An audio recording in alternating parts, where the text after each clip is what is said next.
You gotta look the other way. Metal! God damn it, it's metal! What does that mean? What does that mean? What does that mean? What does that mean?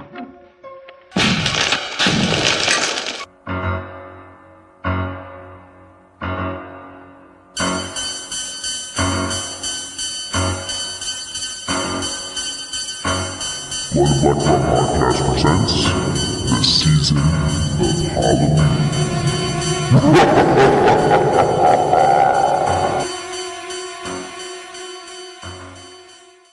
Hey guys, welcome back to the Loony Black Rum Podcast. I'm Ryne from ColdSploitation.com, and I'm joined with my co-host Martin. How's it going? Doing pretty well. We are now nearly into October. By the time this episode airs, it's going to be September 28th. And right after that, we're going to be into the month of October when most normal people probably start celebrating Halloween. For us, we've already been into it for a whole month, but other people probably start at the beginning of October. And we are currently in our 4th episode of this season of Halloween now. If you remember, like we like to do series each Halloween. So our first Halloween series was our first Halloween was really more of it was like one of our, like the 9th episode or something. So it was very early on in the show. And so at that time we hadn't really cemented a formula. And I think we did the best movies to watch for Halloween. So that was our first Halloween. We didn't really do much that was special there. But then our second Halloween, we did a whole series and we did all the Saw films. And if you listen to that or you've gone back and listened to it, we really burnt out by like the, I don't know, like 4th Saw, 5th Saw, something like that. It was very difficult to go through the entire Saw series one by one, as a podcast, watching them each week. That was a chore. And that really became a difficulty, even though very taxing. Yeah, I mean, and I wouldn't say like I don't like the Saw films in the series, and I did enjoy always going to see them, but it was just a very difficult thing to sit down each week and watch a film that was essentially the same thing over and over again with a slightly greener tint. Yeah, changing tints and perhaps like maybe working more towards a current events type thing, like the banking. Issues and stuff like insurance issues, yeah. So that was really difficult. Do you feel like as we get into our 4th episode of the season of Halloween, as we go through all of the Halloween films, are you having as much of a difficulty this year doing a series, going through all of the films? Yes and no. Yes, in the fact that it's always, even like if it's a franchise I really like, it's always taxing to kind of just sit and watch. I mean, as much as I love The Godfather, it would be taxing to sit down and like watch all 3 of them in a row. As much as I love Part 1 and Part 2. Same thing with, Star Wars. As much as I love Star Wars films, I couldn't be one of those people that's like, going to a midnight showing where they're going to show all 6 movies or even the original trilogy. But, no. Well, we do have the... I guess Lord of the Rings. I mean, I guess we have the fortune that we don't have to watch all of these like back to back to back to back to back. That'd be tough. Even still, it's tougher. It's not as tough though with this one because at least with Halloween 3, we get a nice little break from the formula.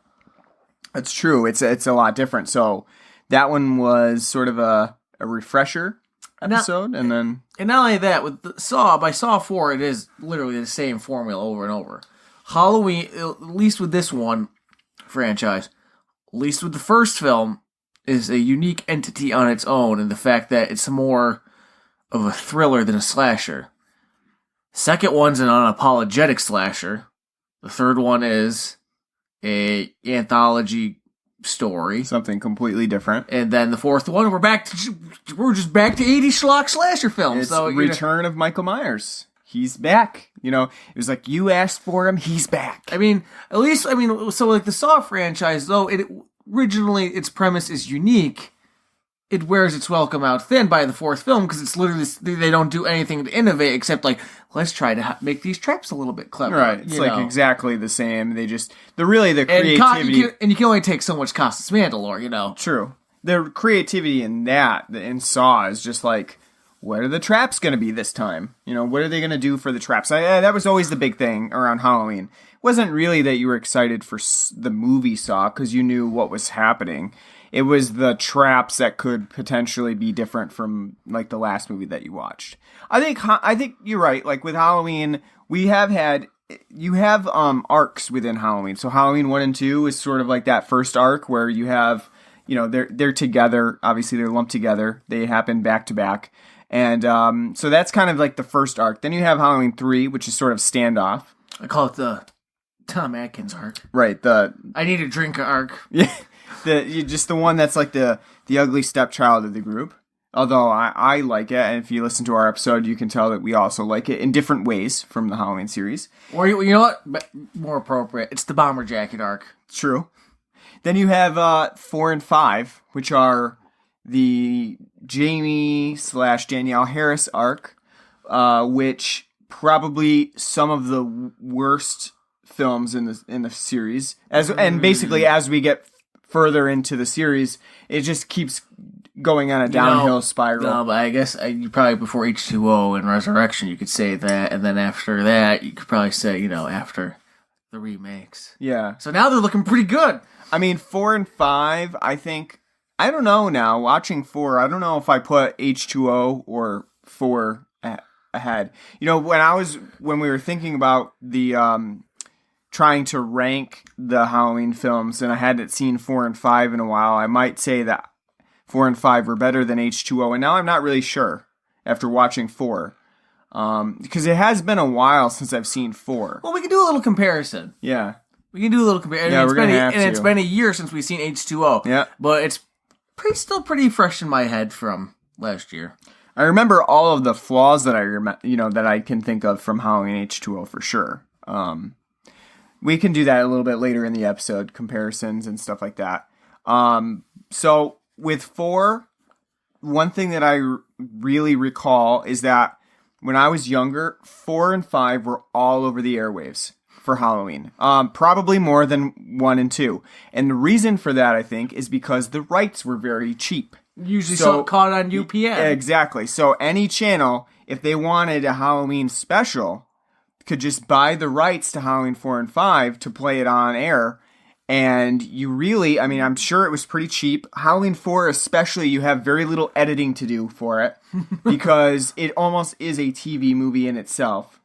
5's got a little bit more editing. But this was all over the airwaves. And especially, I remember as a kid, you know, I would catch it all the time. It might have been probably one of my most watched films as a kid in comparison to like Halloween 1 and 2, because they just didn't, at that time, I don't feel like they got played as much. And so I remember seeing 4 and 5 so many times as a kid, just watching it over and over again. And so in that sense, I have a little bit more nostalgia for 4 and 5. 5 more so actually than 4. But now watching it, we'll get into this a little bit as we, you know, get into the bulk of the show.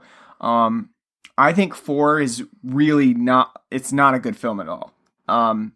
It suffers quite a bit from multiple things, and I guess we'll get into that. But what was your experience with 4 previously? Had you seen it a lot? Is it something that you recall? Like you, yes, I do remember it always being on TV.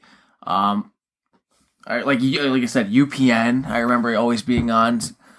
Spike, before it was Spike, I'm trying to think. What was it? TNN? Yeah, TNN. Yep. They would play 4 and 5 a lot. So I do, for both those films, I do have memories of seeing them.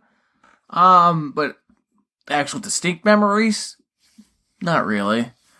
Besides, you know, the god-awful mask and Loomis being wacky. No, they never really stuck in my mind. And never been anything I really, you know, kind of sought to, you know, go after and see. So you haven't seen it in a while? It's been a long time.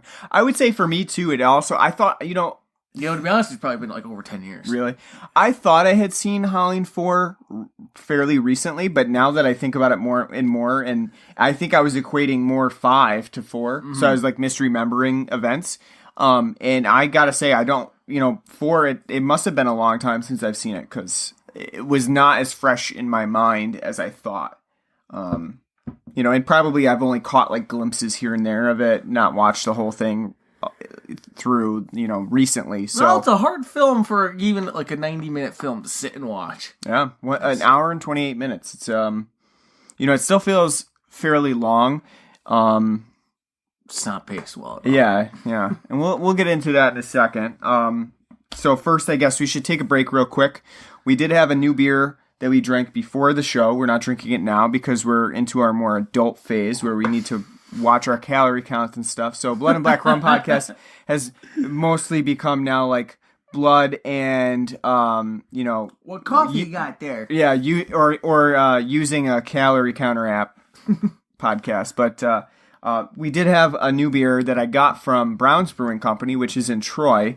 Had them on several times. Yep. Well, we've had their beers, not had them. Exactly. Be nice, Yeah, it would be nice. I do know that some of Brown's brewers do go around. They do our local radio station WEQX. It's technically not that local. It's in Vermont, but they do go around and they kind of do radio shows. Let's get the Davidson brothers. You want to get them on here? See if we can do it. Invite them over. All we'd have to do is go up. At least with Davidson brothers, all we'd have to do is just sit in like. Or you could just Skype them. Sit in the pub, area, and probably, There you go, recording on location at Davidson Brewery. That'd be pretty fun, actually. It would be tough because I can imagine like I'd have to do a lot of editing in the background to edit out all the droning voices behind. But that'd be fun to do an on location, or if they have a party area where we could go in and it'd be nice and quiet, and they just keep bringing us beers. That'd be great. Somehow I think that maybe they're even a little bit bigger than that to invite Blood and Black Rum podcast up to do some promotion, but it would be fun. We could always reach out to them and see. But Brown's is in Troy, if that's in the capital region, a little outside of Albany, Rensselaer. Might as well be. Basically, they're all lumped in the same. Well, I was gonna say, for those of you who aren't from the capital area of New York / the Southern Adirondack tier. The capital region is essentially the 5 boroughs of New York, except the capital region. So you got Albany, Troy, Schenectady, Rensselaer, and what's the 5th one? This is like Staten Island. Everyone forgets Staten Island, but I don't know what you would consider the 5th one. I don't know. Essentially, that's what that whole area is. Albany, it's like the 5 boroughs. Yeah, they're all pretty much interconnected, and so Troy is sort of outside of Albany, but it does have a couple of our local breweries there. Brown's. I guess Green Island. It's right across. Sure. It's right across Green Island, Hudson. Clifton Park, I guess maybe Latham, somewhere like that. Even though they're Loudonville. They're not that close, but Troy, they're all connected. They are fairly close. So you have a couple different breweries there in Troy. One is Brown's, as I mentioned. You have Rare Form, which is a fairly new brewery. Probably hasn't even made its way anywhere. Brown's is pretty fair, like the biggest brewery probably that we have in this capital region, besides perhaps Druthers. No, they're bigger than Druthers. Yeah, no, they are. But I mean, that would be like a close second. Rare Form would be like far down the list. I was going to say Davidson, but I guess technically Davidson is a fairly close range brewery. I was going to say probably Davidson and Adirondack, but technically those are probably mid-tier, I would say. I don't think they get far out of New York, but I was going to say more technically that's not capital region. That's true. Lake George. That's true. And Glens Falls. And then you have places like Schmaltz, which are getting bigger, but still I would say around mid-tier. So they got to be rolling in the money now that they got that Stewart's contract for their Stewart's craft IPA, their High Cliff that we've done on here. We haven't done Mountain Brew yet. We haven't done Mountain Brew. I think I have some still. If you want to go for it, it's out in the cupboard. It's pretty old. It's like 2-3 years old. So from Brown's, I went there the other day. I was off from work and I went to Brown's and I have a couple growlers there. So and normally I don't get down to Troy very often. It's like an hour trip down there. So while I was down there doing a different podcast, a professional podcast for my work, I had to do a podcast down there. So I decided I would just meet a friend for lunch and grab a growler. So I grabbed a growler and I ended up grabbing the Priam King of Troy growler, which is technically a combination brew between browns in rare form. So they brewed it together, and that's why it's called the King of Troy, because you have both Troy breweries coming together to make a collaborative beer. And so this Priam is a blonde. I guess it's considered a dry hopped blonde ale. It is fairly hoppy, very light colored, and from what I've had, very lightly carbonated. Although my growler could maybe have been a little off. Maybe it wasn't poured properly. But it was very lightly carbonated. And what I found is that the hops really do tend to take over in this beer, but it does have a distinctive taste to it that I think is very interesting. It has like a dry tartness almost to it. Is that what you got from it? Maybe sort of like a hoppy tartness? Not exactly tartness, but the fact that, I mean, it wasn't bad, but the fact that it was more on the flatter side, did I'm not going to lie, did kind of distract me from paying attention to the flavor profile. Right, yeah. So to be honest with you, so I wouldn't know. That might have been, my bad. You probably should have gotten it on tap, and the growler. The growler's also somewhat like it older too, so it's definitely possible that it's on the flatter side. It's not your fault, but I mean, I imagine. To be honest with you, I'd imagine I'd like it because I like blonde ales. So yeah, it's like a dry hopped blonde. It does have some distinctive hop notes to it. It is pretty hoppy because I thought at first it was more of an IPA. Yep. Well, not IPA. Let me track that back. Pale ale. Yeah. So, Yep. But it does have that blonde characteristic of being a very lightly bodied, light bodied ale. So I think it's pretty good. I would definitely get it again. It's not something, if you remember the last time I think we had a growler on here, it was an old ale from Brown's. And, if it was from Brown's. Yeah. And that was definitely not our thing. Well, never again. Raisiny and literally old tasting. And that's not Brown's fault. It's just that we don't prefer old ales, I think. We both don't like dark aged fruits. Yeah. With a big kick of alcohol. Yeah, the raisininess is really probably something that is a turnoff. Which is weird, because you like wines. I do. And what are like old ales and strong ales, except like beer trying to masquerade as wine? Well, that's the thing too. I don't really love meads either. I've only had a couple, and I thought they were Yeah, I don't really like those types of. But they were. I don't think they were spiced. I think they're just like honey meads. Yeah, so I mean, it's not really my thing, I guess. In terms of beer, I like wine, but just that type of beer, maybe not so much. I'd be more interested in trying more meads, just to get my inner. It's not really a popular thing. Common thing around. No, yeah. I know. Oh, we should talk about it because we both had it recently. I finally had it, but we had a liqueur. We can talk about finally. Yeah.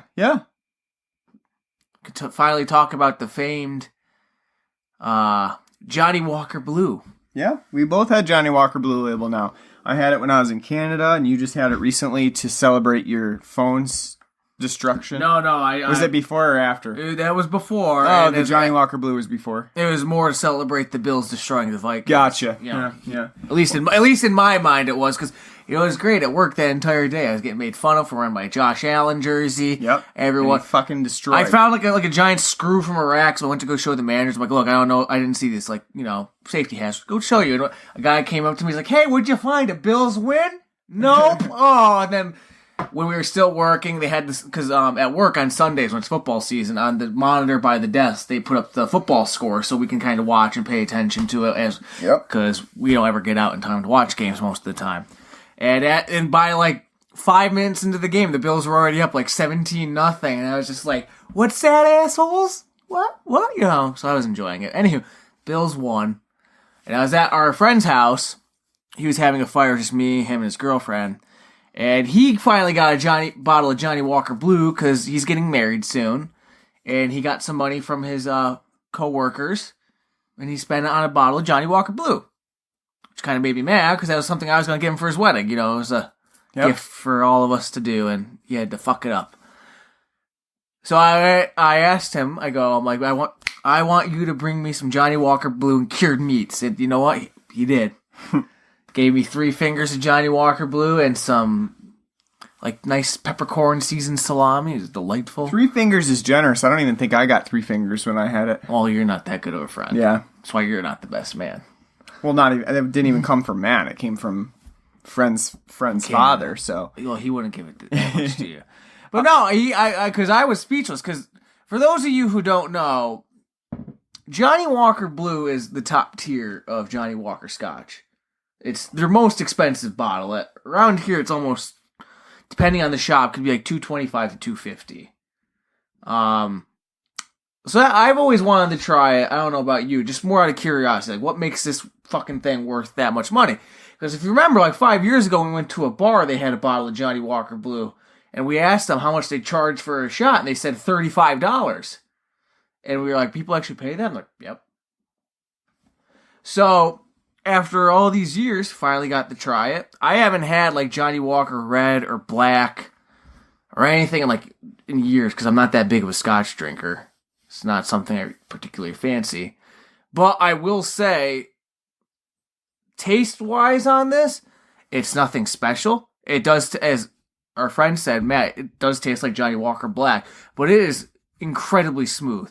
You know my famous hard liquor face that I make. Yeah, you make a nice special face. Yeah, nice special grimace sometimes when drinking liquor.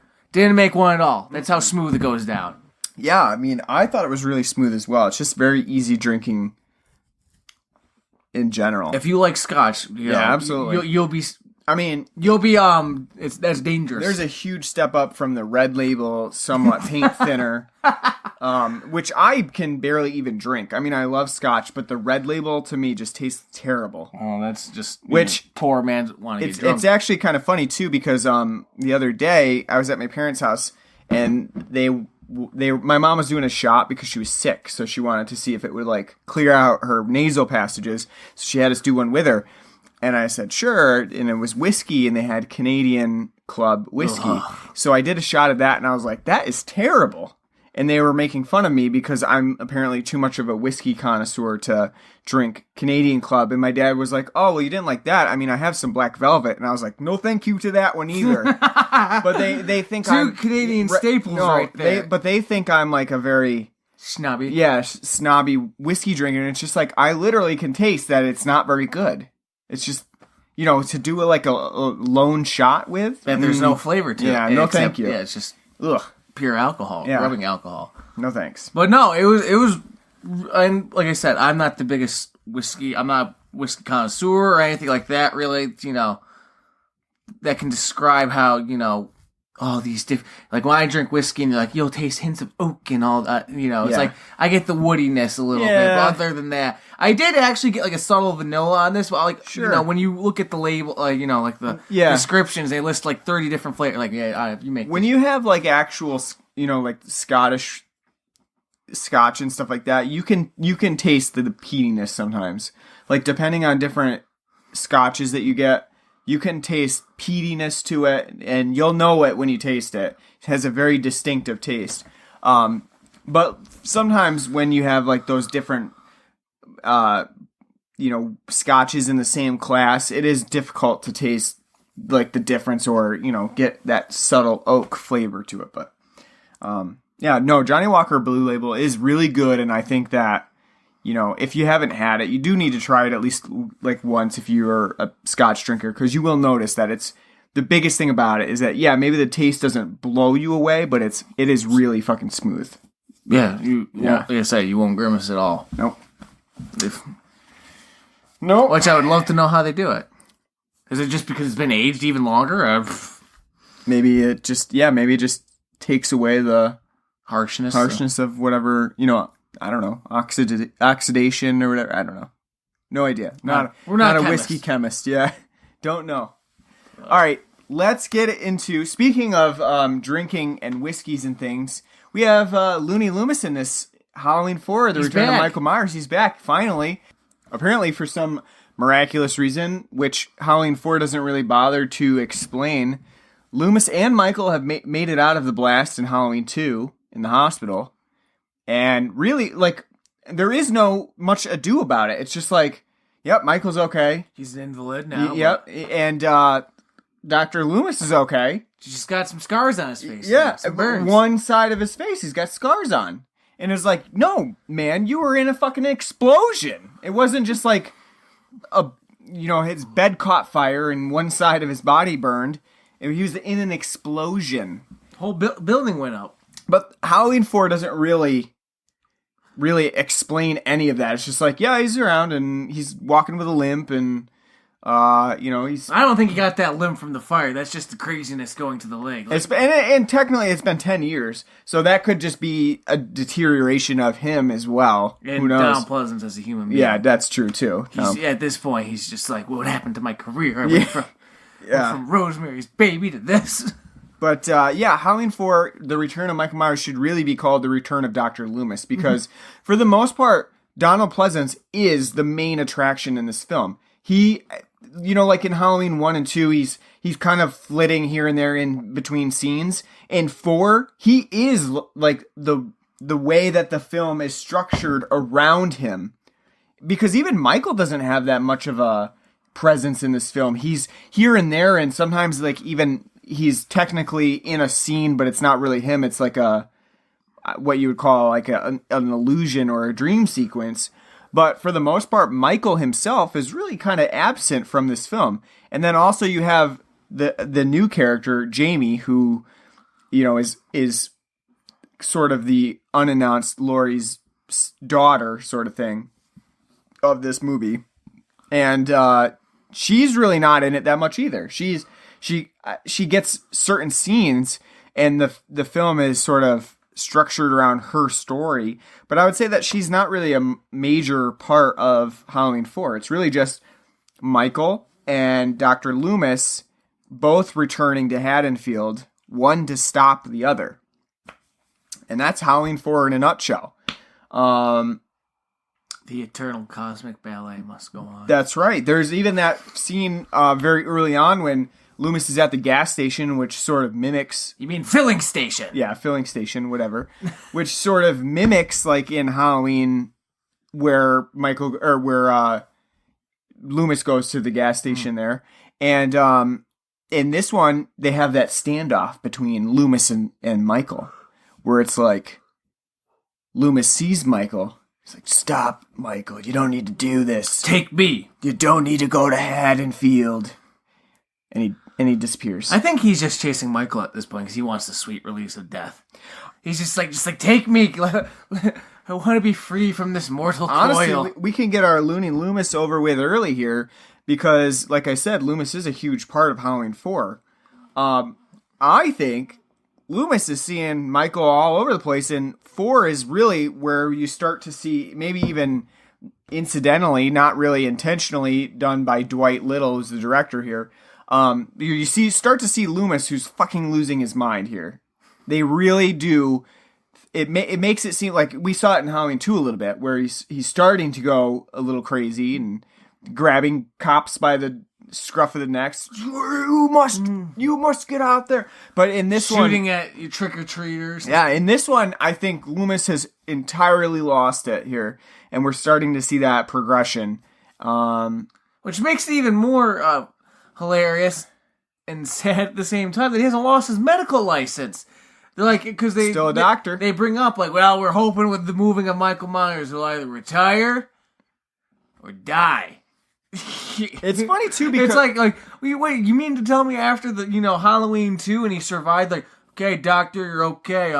Seems you mean charges for manslaughter might be being pressed against you in the murder of the death of a boy who was, right, set aflame and pinned by a cop car that you caused. I do want to see like one where they go back now and they do a Halloween 3 Law and Order episode from Halloween 2, where it's just Loomis on trial for that little boy's death, because nothing ever comes to that. No one mentions it again in Halloween 2. That's the one trial Hang 'em High McCoy lost.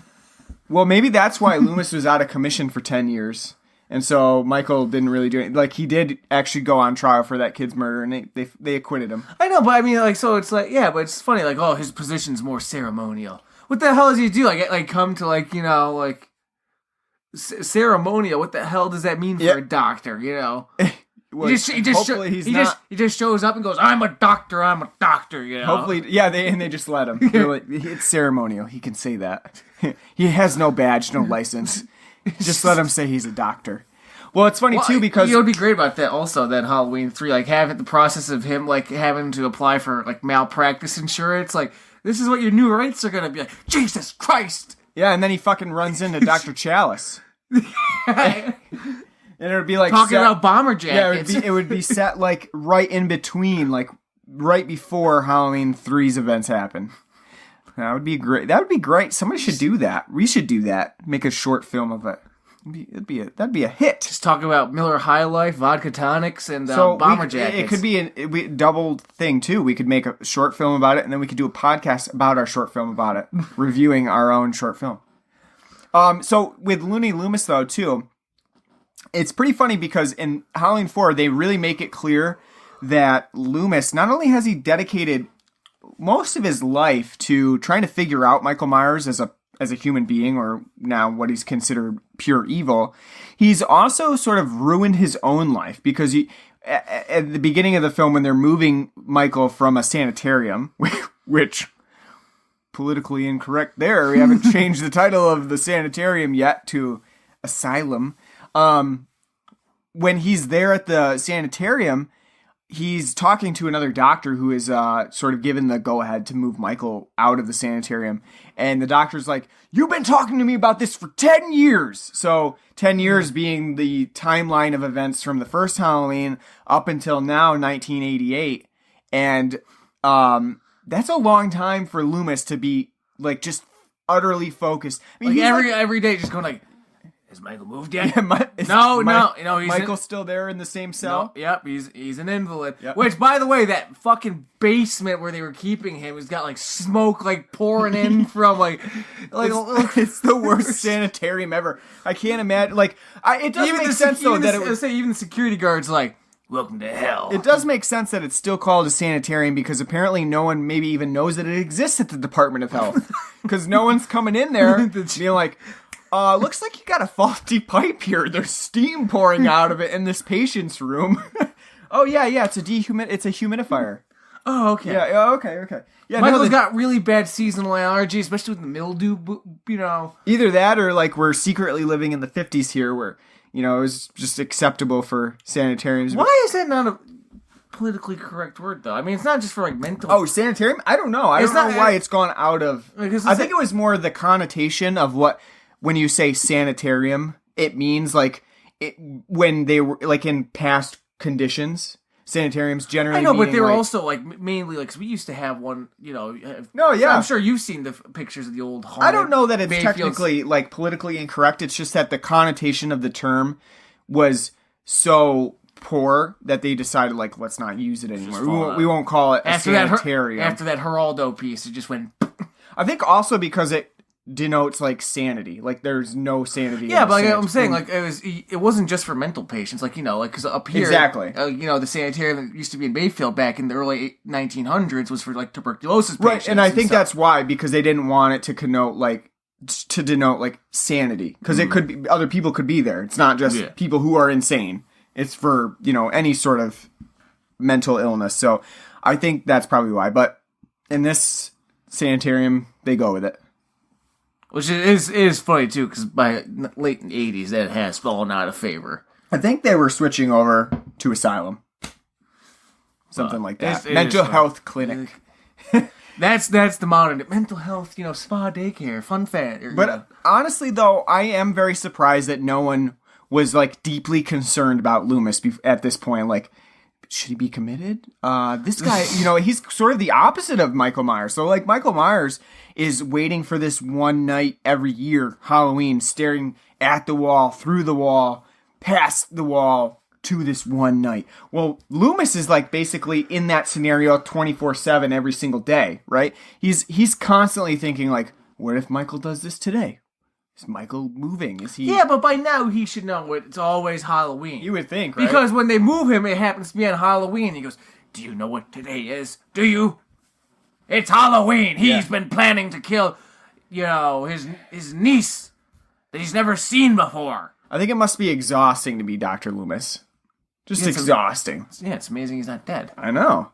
We do see, too, in this film, he gets picked up hitchhiking by a very devoutly religious guy in a pickup truck who's got stickers that say things like, I believe the Bible, and something else. Something about God. And his license plate is just Amen. Which I was trying to figure out what his little tree scent was in there, because it was a red. It's, yeah, what would red be like? I don't know. I've never sinful apple. I don't know. I've never seen a red. I don't know. Cinnamon, I would guess. So. Probably.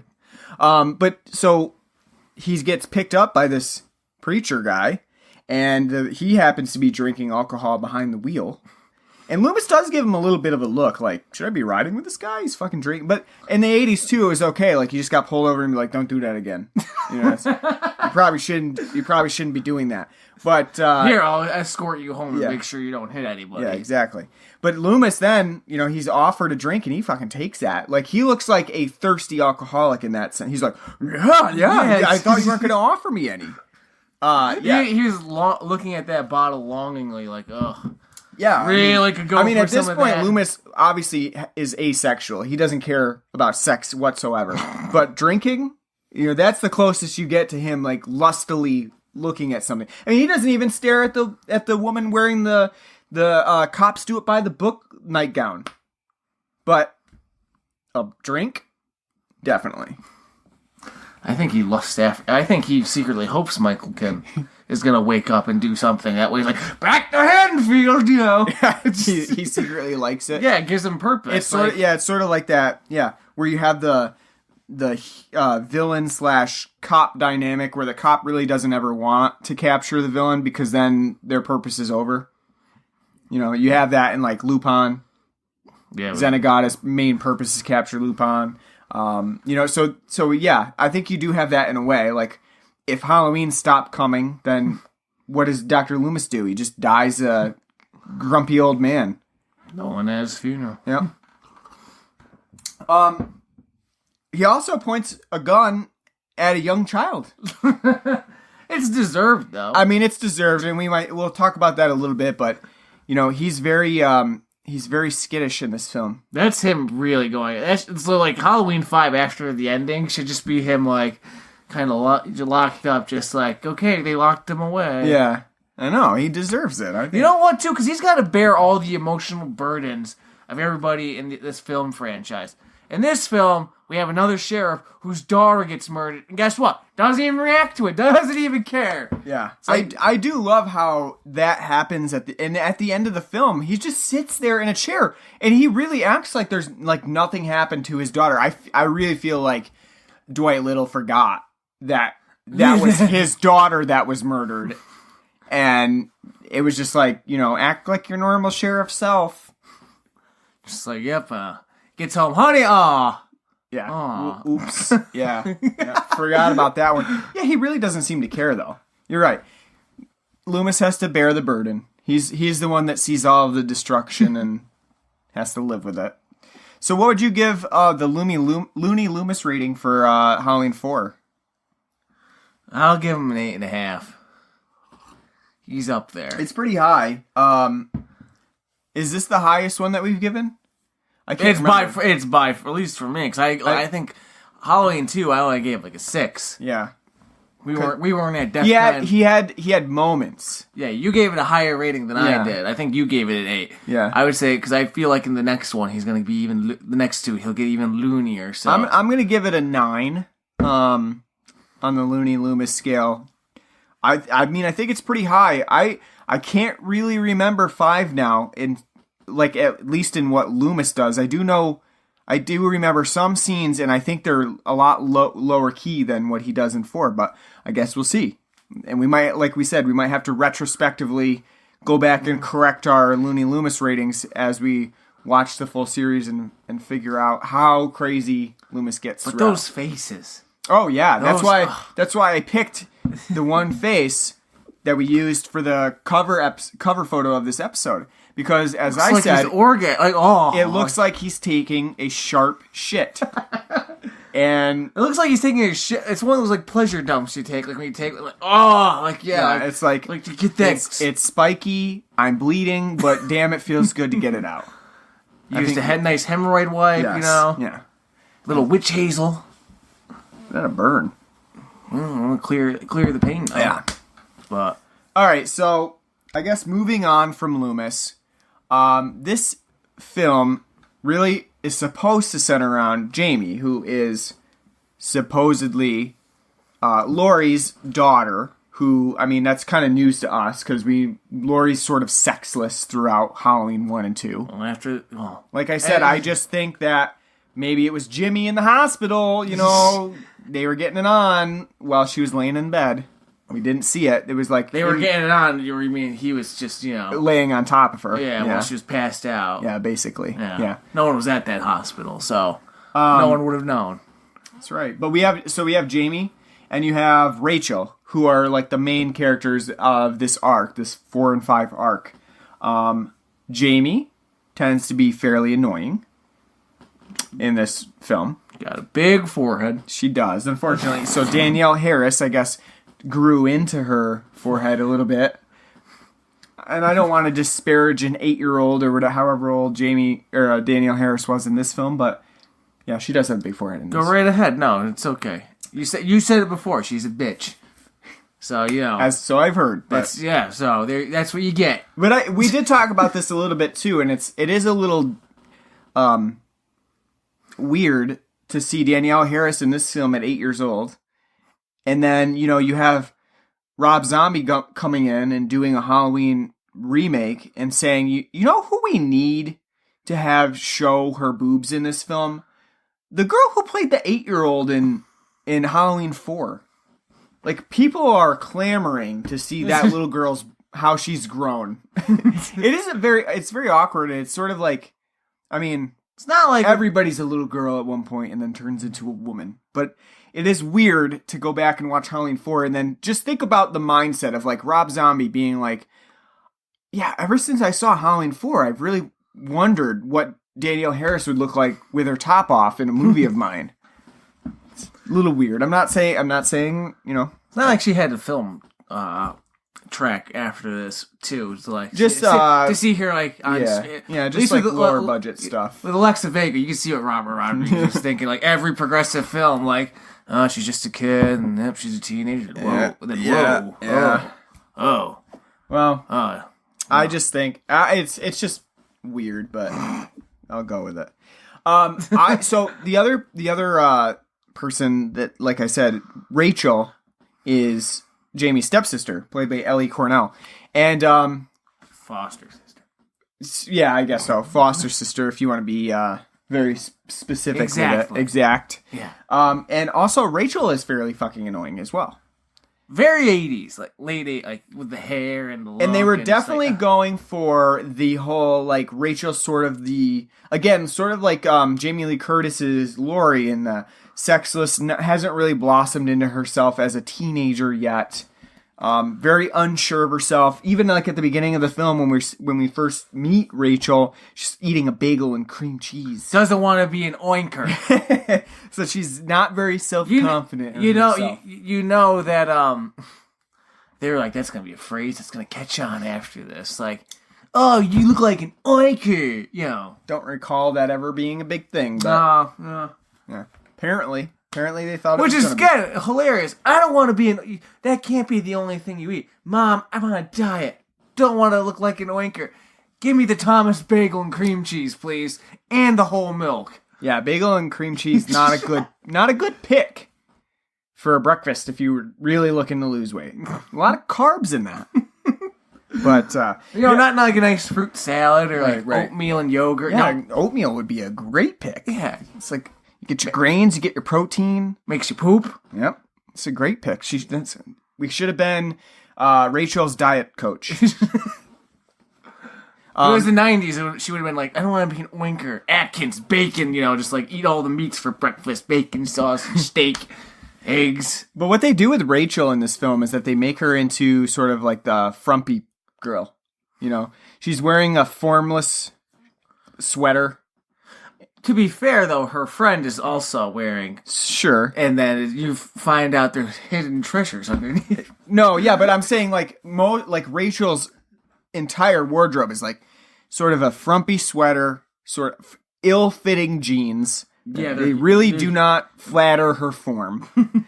And so like they're really going for that frumpy final girl look. So they want her to be sort of sexless. It's weird too because they're like innocent. They like fit, but then like around the waist they're like baggy as all hell. Yeah. Because that one scene like, after she like fell off the roof, you can see like her fucking like side of her jeans like sticking out by like 10 feet. Like yeah. I almost I don't think that was by design. I think for the budget of this film, like here's your jeans, like this is what you get. We found these at a Goodwill. A 40-year-old man was wearing them previously. I believe Tom Atkins was wearing these yeah. one night after a bender, and yep. It's got a little beer stain on them, but you'll be fine. But so yeah, I mean, and compare that to the girl Kelly, who is sort of like Rachel's rival in love because he's also friend. Yeah.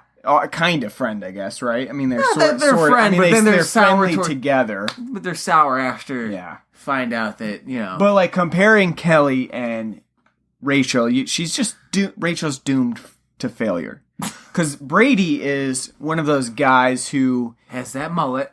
I mean, he's got the mullet that tells you he's a cheater. Yeah, basically, yeah, that's it. Yeah, he has close together eyebrows and a mullet. And I think he has double earrings. Does he have two ears pierced? Yeah, I didn't. I'm not sure. I'm not sure. But anyways, you know the film is very clear early on. It's like when Brady and Rachel meet, and Rachel's like, I can't go to the Halloween party with you tonight.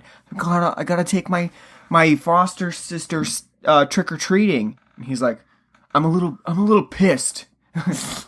You're a little pissed that she has a chore that she has to do, an errand that she can't get out of. All right, mm-hmm. Yeah. So it's very clear early on that he's just going to be like jumping on whatever vag is next available. And that happens to be Kelly, who does have some mighty memories. That's something that this film is in a lot of ways like a TV movie because there's not much swearing, there's not much nudity. And really, I would say that the nudity is more like a PG-13 nudity in that sense now because it's sort of like you see the top off, you see the breasticles coming out, and then you see him from her backside where you can see like the outline of it, but no nipple because the nipple's really what gets you. Which doesn't make sense. Gives you a hard time with the ratings, right? I know, but that never made sense to me. Yeah, that's. Granted, you don't make the cultural rules. I was like, granted, it's just like Japanese porn too. Like, go right ahead, but don't show the penetration. Well, no, they show or the dick, or the dick and vag are censored out. You can't see that. But I wonder what they're doing. So I mean, like this film does have that TV movie aspect where they've edited out most of the things that would be offensive, and so that means also that this R-rated movie is sort of. Doesn't have the entertainment value that some of the other Halloween films do have. And so I also think that Rachel just is very annoying as a protagonist. She's not very good at being a final girl throughout much of the film. Like, as we played in our opening clip, she doesn't understand that metal gets hot when Brady shoots off the door hinge and doorknob on a door. Well, he didn't get it. I know, yeah. That whole scene is very strange to me. The whole writing of it is very, very odd because it's like, first of all, who shoots off a door and then tries like there's a giant hole in the door. Why are you trying to touch the metal part of the door? Especially if you shot with a shotgun. Yeah. It's not going to just blow. Yeah. It's going to blow a hole through the. Yeah. Why are you trying to touch the metal on the door? Just stick your hand through the door. But anyway, and then she yells out, "What does that mean?" Damn it, it's metal. What do you mean, what does it mean? It's literally a statement. It's fucking metal. Well, unlike Lori, she hasn't done well in school. Apparently she hasn't taken chemistry. Because remember, no one likes, the boys don't like Lori because she's too smart. It's the 70s. Can't have a smart woman. That's right. Yeah. Threatening our fragile man ego. So Rachel is sort of the, I don't know, I wouldn't say the opposite, but she's... The dullard? Yeah, she's toned down a bit. So, what do you think about the plotting of Halloween 4 for this film? It's... yeah? Not much going on, right? It's dull, very slow-paced. Like I said but in the intro, it's an hour and a half long. This movie feels like it's 2.5 hours long. Yeah, there were moments where you saw I was looking at my fucking phone instead of... I was like... Come on. It is really surprising how slowly paced it is because, like, kills happen. It does show some, but for the most part, this film is a lot of, like, just playing hide and seek with Michael. Well, not like that. In that case, it's more like the first Halloween, because you get that first, like, kill with, like, the mechanic. Yeah. And then it's, like, 45 minutes to get the series of kills. Yeah. Yeah, and a lot of it is just, like, Loomis riding around with the sheriff. Or whoever. Or Jamie experiencing bullying for the first time at school. Or, and basically, and that's it really. Which again is funny too, because they make fun of her, like, yeah, you're related to the boogeyman. And it was like, if I was make those kids, you're missing a prime opportunity to make fun of her forehead scar. That's what you want to do. You want to scar them for life by making fun of their physical features that they cannot change. Yeah. Bullying 101. Come on, get your shit together. And you know what's fucking stupid too? Later on, when she is because they made fun of her because she won't go trick or treating because Michael Myers is related to her and being the boogeyman. So when she's trick or treating, she runs into them. They're like, "Wow, neat costume. Want to go to the house with us? Yeah." Instead of her like pointing out to Rachel, like, these are the assholes that made fun of me. Maybe they're not the same ones. Maybe that Frankenstein mask is just very popular this year. That kid looked like this. It does, though. Yeah. Either that or they just didn't bother to cast anyone else, and they weren't really trying to make it look like the same kids that bullied her. But which prime opportunity missed on this film. Shame on for not having Silver Shamrock mask. It would have been really cool. I think they were trying to distance themselves from Halloween 3 as much as possible. Oh my god, no! I know. I would have been a understand. great little. It would have been great because tie it in like. I mean, they do have like subtle nods to other films in here. There's some pretty cool masks in here. And the other thing that is really disappointing about this is that there are very cool masks at this discount store, Vincent's discount store. For one thing, like, what the fuck is a discount store? Like, I wouldn't go to Dollar General to go buy a really awesome Halloween mask, but apparently Vincent's discount store has the best masks in the area. Because they drove all the way out to San Francisco 5 years ago and got themselves some Silver Shamrocks before they mysteriously went out of business. And we don't know what happened to kind old Irish Shamrock, but, he's gone, the company's folded. But the thing about this is that Dwight Little does spend, like, a lengthy period of time showing us that, yeah, Vincent's discount store does have some pretty cool masks. There's one, they obviously have some Nightmare on Elm Street influence stuff. There's a mask that sort of looks like Nightbreed, even though Nightbreed wouldn't have been around at this time. It's sort of a similar thing to be influenced by Clive Barker. And then a couple other masks, like a skull with snakes coming out of it, which that could almost be a reference to Halloween 3, but I don't think it's intentional. With the snakes coming out of a skull. But I don't think it's intentional because it's obviously not the same type of mask. But so it does have a lot of cool masks. And then there's the Michael Myers mask, which is technically like a Captain Kirk style mask, but it's a very shoddy replica of one. And I think it looks particularly bad, especially when you compare all the other masks that look really great. It looks like face plaster that was put on Robin Williams and Mrs. Doubtfire when they're making his, yeah, it's like... Yeah. It's like every time they show like Michael stalking, it's like yeah, or because the mask looks tarded and he looks tarded too because of it. It's kind of like, hi guys, he's fucking yeah. What's that son of a bitch from the Goonies? Oh yeah, I'm drawing a blank on the name here. Yeah, I know what you mean. Yeah, that's what he looks like. But you're right. Like whenever Michael does pop up, he does look like I don't know, just like some guy who's been caught by surprise. in like a face mask. I'm like, oh, okay. It's just not very scary, and I would be really surprised if even in 1988, people in theaters were like actually scared by Michael Myers appearing in different areas. Like it almost looks like they really spent no time whatsoever on making Michael's mask. What's so hard about getting the fucking mask from the other two films? I mean, it's got to be in a warehouse somewhere. There's a whole lot of history behind the masks. Like, there has been a lot written about each of the masks and how they got like the mask for Halloween 1, how they did the mask for Halloween 2. And there's a whole story behind Halloween 4, and I guess the story is actually very convoluted. Like, no one has an actual answer for what happened with this mask. Because no one wants to own up. That's I think, like, I guess, my friend who I write with on cultsploitation.com, Michael, says he's grown to like this mask from Halloween 4 because he likes the actual, it was the last time they used the Captain Kirk style mask for this. But I still gotta say, after watching Halloween 4, it's just very comical, especially when you see Michael in his mask hanging on to the pickup truck with one arm, with another hand holding a knife, while they're going down the road at 60 miles an hour and Rachel swerving in the truck, still hanging on, but he looks super ridiculous in that whole scenario with that mask on.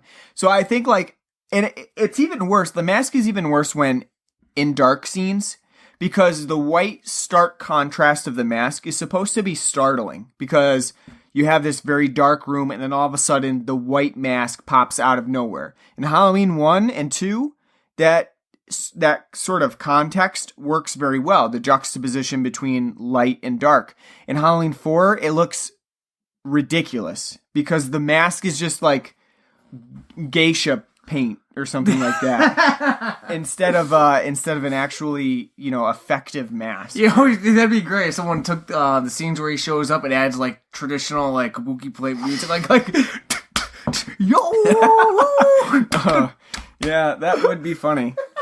It's just I see what they're going for here, because I think they were trying to show, okay, Michael just grabbed a mask, like a cheap mask from the discount store. But it doesn't really work that well, because all of the other masks were fucking awesome. So why did Michael have to pick the most generic one? I actually think that the bandage around Michael looks better than the mask. If they had just stuck with the bandage, even though it wouldn't really scream Halloween, it still looked pretty bad. I think the bandage would have been better. It would have, but it still looked bad.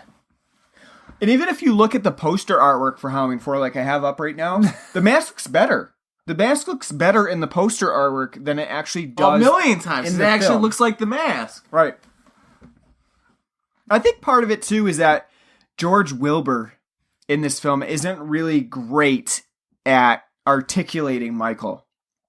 He doesn't get the movements right, and it doesn't help that his mask both looks stupid, and it also often looks like it's like coming off. Like it's gonna fall off at any moment. So I will give the mask one bit of credit. At least it does project a good amount of soullessness.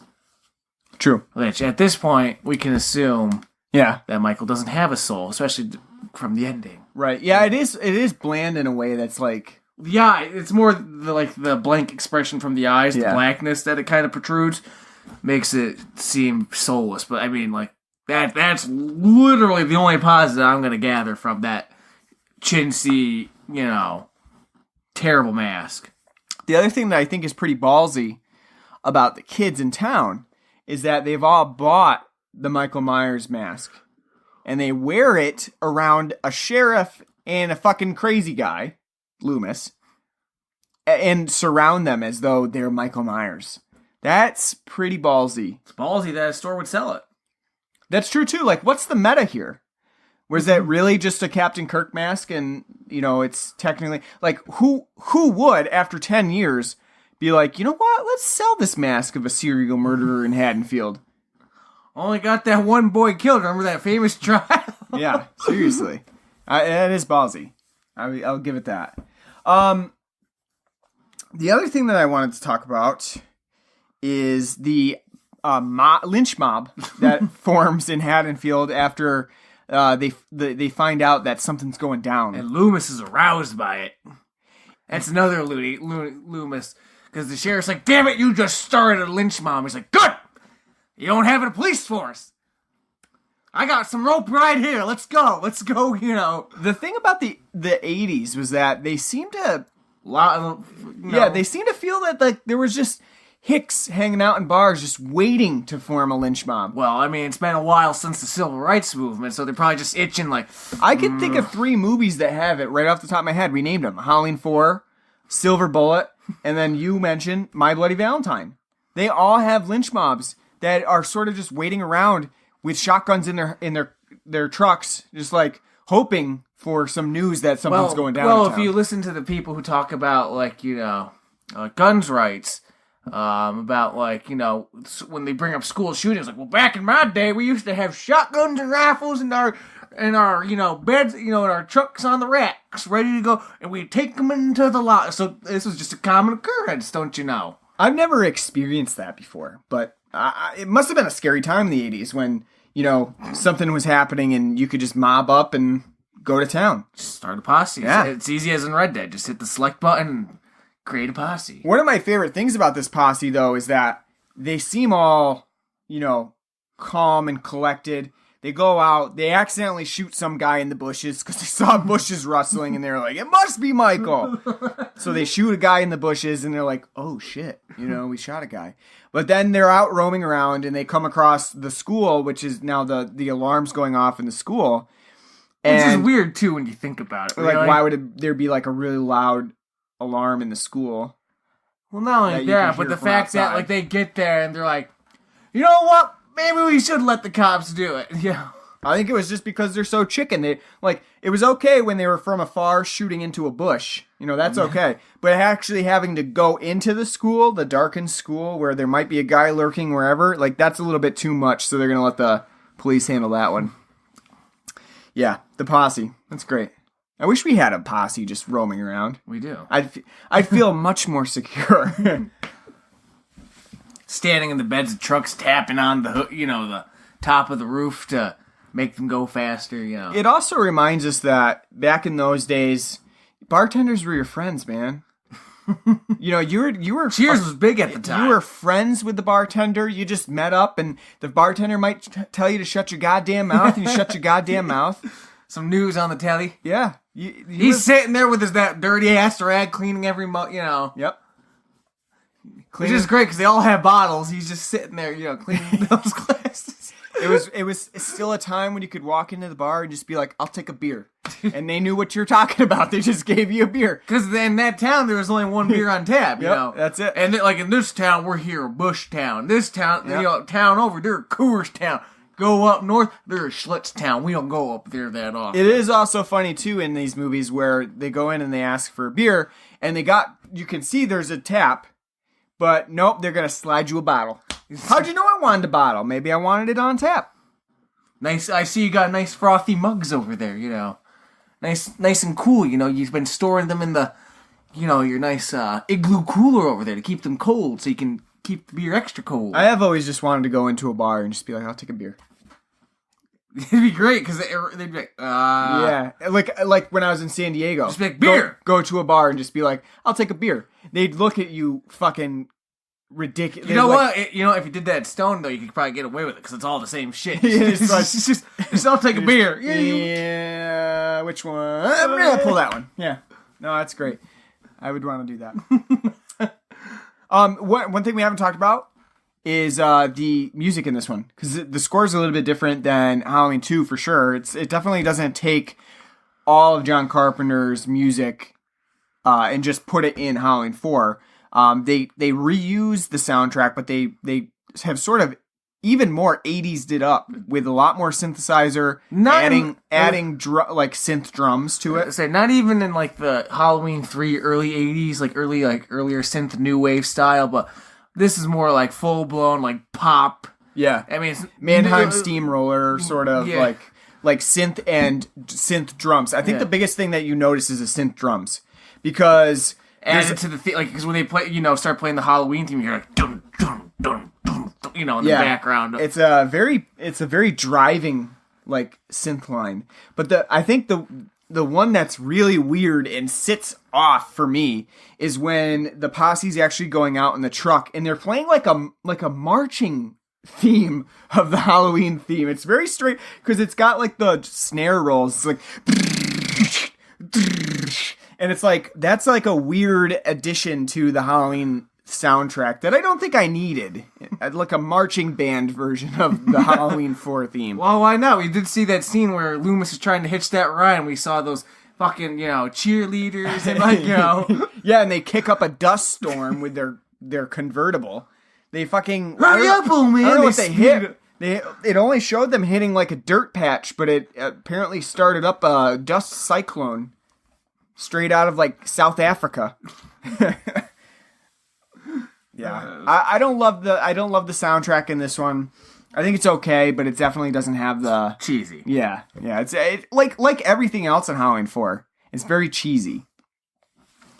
I think the biggest problem with Halloween 4 for sure is that it's just boring. It's a very like tedious film to watch. Well, kind of segueing off of that, let's talk about the kills. Yeah, absolutely. Kills in this film are fucking boring. They're really not like on screen much. They're mainly off screen. There's no gore to be found, which again, that was fine in the first film because Carpenter knew how to manipulate shots and scenes to make, the tenseness of it. Make it, yeah. But there's no tension in this film. So none of them come across as being tense or anything. So when Michael decides to shove, that rifle up into Tits McGee in their gut and, like Kelly, put her to the wall like in Halloween 1 where he does it with the knife. It's like that looks stupid. Well, it's very quick too. It's like seconds, and if you blink, you miss it. And then you have I just think... And this film, because of that, this film's also like stealing. Like we're taking from Friday the 13th now. Now he's got super strength. Oh yeah, for sure. Yeah, like we talked about the truck scene where he's literally hanging onto the truck with one hand, and apparently, somehow, he snuck under the bed of the truck, held on to the truck while they were driving, and then climbs up on the truck to kill everybody in the truck. It doesn't... I mean, yeah, from here, you've really gone away from, like, this guy may be human, he may be driven by evil, you don't know, to really, like, supernatural strength, totally unstoppable, invincible... And there's really nothing you can do about it. And it's, I don't know, it doesn't add much to the film. And I think, like, especially with that, and especially because you don't have Michael on screen that much, and the kills are not on screen, it's just very, I don't know, it's just tedious to watch. There's nothing that happens that's really fun. You don't derive a lot of fun out of this one. Like him killing Brady, like by like crushing his like skull, that's, that's been done before. Yeah. Then they do that in Halloween 2. He did that with somebody, kind of like crushed, Yeah. The new one would be he ripped someone's throat basically out, but that looked fucking terrible. Yeah. They all, if they're shown on screen, they're very bland and not, like gory or like, gasp and cringeworthy. I mean, they're cringeworthy, but in the sense like, ooh, that looks chintzy as all hell. But they're bad. Yeah, I think the thing too about Halloween 4 is that it tries to draw so much from the original. Because that scene of him crashing through the window is sort of like from the original film.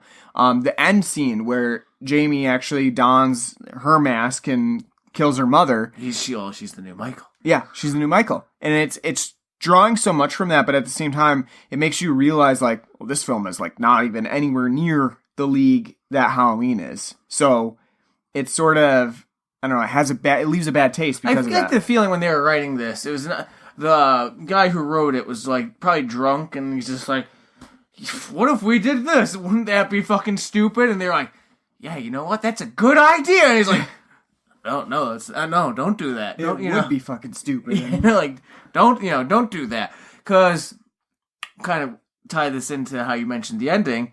So the whole ending, at the ending, the way Michael gets destroyed this time, which is funny that Loomis even thinks this time it did the trick, is the state troopers and the whatever posse in Haddonfield show up and they just fucking go to town with shotguns and rifles on them and unloading into him, and I put air quotes on that because for the most part, it looks like they're missing the entire time.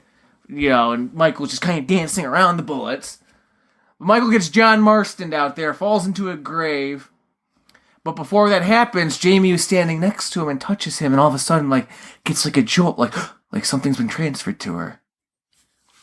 And come to find out, though the film doesn't specifically say it, it's like what I'm going to call not the essence of Michael Myers, but whatever demon that possessed Michael and this fucking franchise is now gone from his body to her.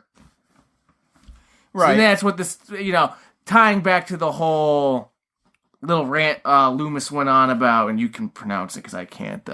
Samhain, yeah, type thing. So, and and that's sort of going to get,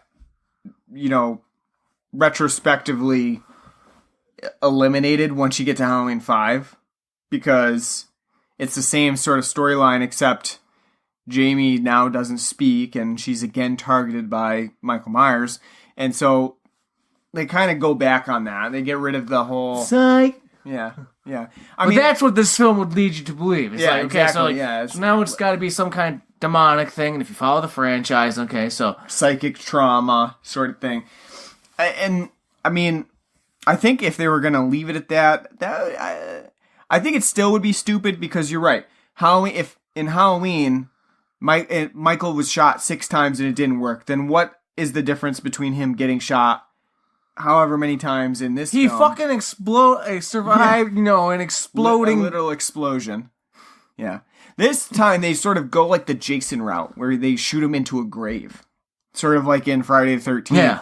Where they shoot him into... They put him in a grave, and he's like, well, he's buried, so he'll never get out. And then we got Jason Goes to Hell,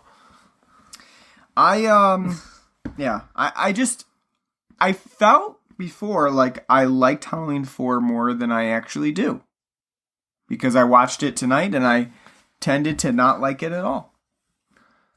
Those faces Loomis makes though at the end when he's great. No, he knew, oh, son of a bitch, he touched her, didn't he? Well, he's these past 10 years he's been traveling to Stonehenge and all the old Gaelic pagan sites, and he's been doing a lot of research on his Gaelic mythology, so he's oh no. Well, I did feel like Loomis, or at least Donald Pleasance, was trying to one up Tom Atkins in this film.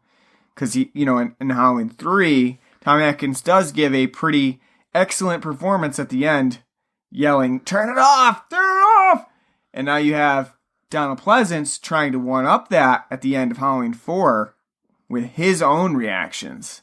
And it's sort of because we did call it, we said, there's no Loony Loomis in Halloween 3, so there's got to be someone else. And it was Tom Atkins. And Donald Pleasance, I feel like, saw that, and he's like, you know what? I can't let Tom Atkins tarnish my Halloween legacy. I've got to go all in for this. He's like, look, I'm just coming off Phenomena. I got to work with a chimp. Who's the real star here? That's right. Me. That's right. So he definitely had to showcase his own acting range. Yeah, crazy acting range. But yeah, no, that makes that ending great. It's just his reaction. Yeah, I love it. But in comparison to H2O, I would say this film's better. Maybe, but only slightly. Yeah, maybe a little. And the reason is because of Donald Pleasance. If you didn't have Donald Pleasance, and again, Donald Pleasance is a very fine and good actor. At this point in his career, he's just doing it for fun. Kind of like how we see a lot of classically trained older actors. McDowell. Malcolm. Well, Malcolm McDowell's always just been. Yeah. He's like Donald Pleasance too, a terrific actor, but he'll act in anything. He doesn't care. Yep. With James Earl Jones and Patrick Stewart, and they're just constantly doing random shit. Why? Because they just love it. So Donald Pleasance, though he never made anywhere near the money that these most of those guys did, he's doing it for the love of it, and you can tell he's hamming it up and not taking this. I can't imagine reading the script for Halloween 4 as Donald Pleasance and doing it if you didn't like it. If you didn't love acting. Because can you imagine anybody else reading the script for Loomis for Halloween 4 and being like, yeah, that's something I would do. Unless you were really just, not getting good acting jobs. a veteran actor probably who was in it for like good roles would never have taken a part like this because even on script, it's ridiculous. Halloween 2, he survived a gigantic explosion. You don't bring it up in Halloween 4 at all. He just has a burn on his face. It just, that sort of thing, you have to do it for the love of acting or else... and probably a little bit of the money, because again, I imagine Donald Pleasance wasn't, it's not like, though as famed and acclaimed of an actor as he is, he's always been more of a character actor, so he's never, gotten probably gigantic paychecks. But, it's probably a mixture of the two. But he's the fun part of this film. And this very sterile and bland, tedious... Again, we described Halloween 3 as being very TV movie-esque. This is even worse. This is basically like if Hallmark had its own Halloween, film series. This is the film they'd put on. But Donald Pleasance in it is what makes it entertaining. Because H2O, though it's a better-made movie on a better budget and had a fucking screenwriter who should have fucking known better in Kevin Williamson, is boring, sterile, pedantic, and has no redeeming qualities about it. Yeah. Outside of the ending, Laurie chopping, Jamie Lee Curtis chopping Michael Myers' head off, allegedly. That's it. Other than that, that film is such a drag. That film's only an hour and 20 minutes long, and that thing feels like it's fucking forever. Yeah. This at least had, if this didn't have Donald Pleasance, it'd be just right into the bottom of the barrel with them. But Donald Pleasance is this film's saving grace. Yep. At least that's my opinion. You can exposiate now No, if you want, because I agree. I think it's probably just a little bit better than H2O. And I just have a grudge against H2O because it doesn't have that much Halloween in it whatsoever. Neither does this one, really. This one is they added pumpkins and leaves to Haddonfield. It's true, they did. Yeah, it looks more fallish now, but yeah, I think they skimped on the Halloween for the most part in this one too. All right, so why don't we just go right into the rating here? Out of I didn't think of one. I should have thought of one while we were talking about this. While you were expositing, but I really didn't. Little mini rant. Yeah, so out of 10 cops do it by the book t-shirts. Yeah, there you go. What would you give Halloween for The Return of Michael Myers? I'll give it a 5. Because I'm pretty certain I gave H2O 4. So I'll give this a 5, and it's because of Donald Pleasance. And that terrible mask. It's a very complicated plot that has no plot. Like, it's complicated, but at the same time, there's nothing there, so it's got that dichotomy going on.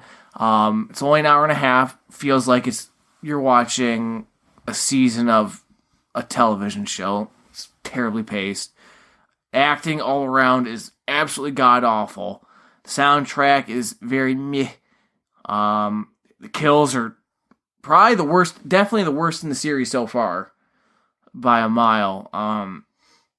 It's a very boring film. Like I said, if it wasn't for Donald Pleasance being gleefully overacting in this film, it would be in the tier of H2O. Yeah, I'd probably give it a 5.5. I think it's one of my least favorites, and I'm saying that with thinking that I was going to like it more than I did. Really, the mask is just terrible. I think the overall plot is boring. Part of it is because they have to add in some posse that really doesn't make much of a difference throughout until the end of the film. And everything that you follow is really just not that important to the film whatsoever. And like you said, the actual scenario is complex, but it's not really explored in a way that makes it, interesting or adds anything to the series whatsoever. It's more just a way to design a film and then actually 2 films around Michael Myers' niece, which is sort of just kind of fleetingly brought up. You see pictures of people, you see pictures of Laurie, but it's of Abraham Lincoln. Yeah, and of Abraham Lincoln. But for the most part, the whole niece aspect is kind of just not even brought up or explained. So it's one of the worst aspects of Halloween too. The whole her being the daughter, the sister of Michael that they just should have dropped. And it's not really necessary, and then even like giving more family members isn't really. I mean, the only reason they did that is because they needed a reason to have Michael come back to Haddonfield yet again, and you could just explain it all away as like this is a ritual for this guy. He's psychotic. He's a psychotic guy. This is what he does. It's a ritual. But instead they have to like explain it in convoluted, patterns and things like that. I think that Halloween 4 should have been better than it is. It does play out like a TV movie, and I think at least Halloween 5 gets a little bit better, where it gets rid of some of the TV movie aspects of Halloween 4 and replaces it with more violence, more boobs, etc. So I think we'll have a little bit more fun with Halloween 5, even though, again, it's still not a very good film. I think it's better than Halloween 4. So, all right, so that's it. Halloween 4, the return of Michael Myers. Return being not so good. Now I remember why I haven't watched it in 10 years. 10 years. Yeah. By the way, what was up with the opening credits too? Oh yeah, the random farm field shots. Yeah, it's surprising because Halloween 4, the return of Michael Myers. Here's a scarecrow in a farm field in a shed. Ooh, even Halloween 3, which had nothing to do with Michael Myers, at least opened with the iconic pumpkin zoom and stuff like that in its own way. It kind of did it in its own way, but it still that had also that makes sense too because jack-o'-lantern. they had the jack-o'-lantern mask. Yeah. But here's just you would think they just had a farm field. All right, well we rented this out because we thought we were gonna be doing some shooting here. I guess now, so we gotta play. Put it somewhere in the film. Let's just make that our opening credits. Just ooh, spooky farm field. Yeah, and I think that again right away shows the lack of creativity here. They couldn't figure out a way to do the jack-o'-lantern in a manner that would represent the series, but not be the exact same zoom in as Halloween 1 and 2. So not good for the credits. It's not a good, it's just not a good sign for what's to come. All right, so we are going to be back next week with Halloween 5, The Revenge of Michael Myers. But 6 is the curse. Never mind. Yeah. Halloween 5, The Revenge of Michael Myers, and we're going to be taking a look at that one. I think that, like I said, that one I like more than 4, so we'll see. I think we'll have fun with that. You can tune in to us and listen to all the previous season of Halloween episodes. We're on iTunes, Google Podcast, Stitcher, Podbean, pretty much any other podcast app that you might use. You can leave us a nice review and rating on there. It helps us get noticed. You can check us out on Facebook at facebook.com/Blood and Black Rum Podcast. We're on Twitter at Blood and Black Rum. We have an email address at bloodandblackrumpodcast@gmail.com, where you can let us know what you think of the show, give us any criticisms and critiques. And, we just appreciate you listening to us. And you can join our Podbean patron page and donate to us. If you donate at least $1 a month, you do get the episodes a day early. And then otherwise, if you don't donate, our episodes always air on Friday. So thanks for listening. We will catch you next week for the next episode in the season of Halloween, and we hope you enjoyed this episode. Take care.